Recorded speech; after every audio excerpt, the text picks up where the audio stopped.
Hey all together, in this video I want to show you some tips and tricks on how to survive in JavaScript without type declarations. As you know, you cannot declare a type of a variable. Here comes tip number one, use proper namings, because you cannot write like this is a number or an integer like you would do it in Java. Give it a proper name. For example, animals count. Everyone knows, okay, this is a number just because of the name. The same is for this one here. Is open tells you, okay, this is a Boolean, it's true or false. And the same for a username. Everyone knows that a username is text, is a string. And you should always try to use such names that you can derive the type from. For example, if you would just call it user, you don't know if it's an object of a user holding a name, a password, some info, or if it's the name. The same for open. Is it a function or is it a variable? You cannot tell right from the name. And the same is for this one here, animals. Is it an array or is it the number of animals? So try to always choose names for your variables where you can derive the type from. Okay, here comes tip number two. Use flat data structures. In JavaScript, you cannot create data types. You cannot tell like how does this user object look like. You don't know if it has an ID or it should have a name, etc., etc. That's why keep it as simple as possible and avoid nested objects, flat data structures, because this leads us to the third tip. Use destructuring.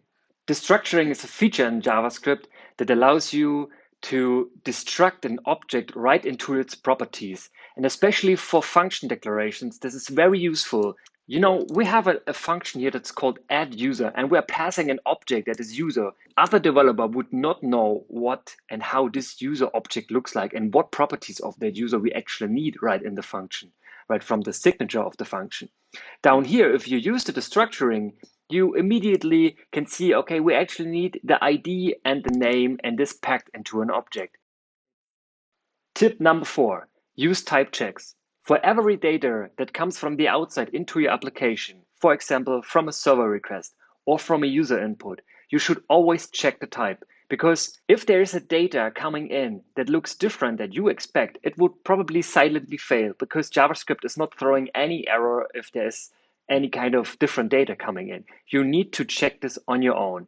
This is how you could do this. For example, here we make an API request to some API, get a response, which we pass as a JSON. So we get the JSON, and in our application, for example, we need a token, a JSON web token. And we expect that this property on the response object is a string. But if it isn't, we throw in type error so that we can immediately see, okay, there's something wrong. And to keep this even more simple in your application, you could pack this into a helper function. And in this helper function, you can have like a function that is called expect type, where you put the value in and then the type. And then this allows you to call this function with the value and type, and you can even derive some more functions from this to have something like this, expect string or expect number and so on. And then whenever you get the value and you expect that something is a string, you can just call response.jwt to check, okay, I expect that the property jwt on response is a string, and if it's not, it throws an error, and I can immediately see this. Tip number five is use JSDocs.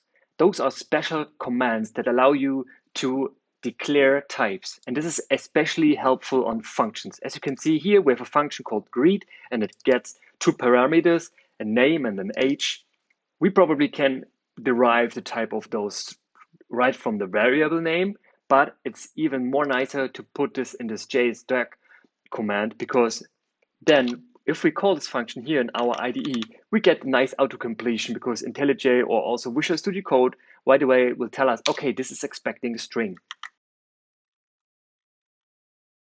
I hope this video is helpful for you. If you have more tips, leave a comment below.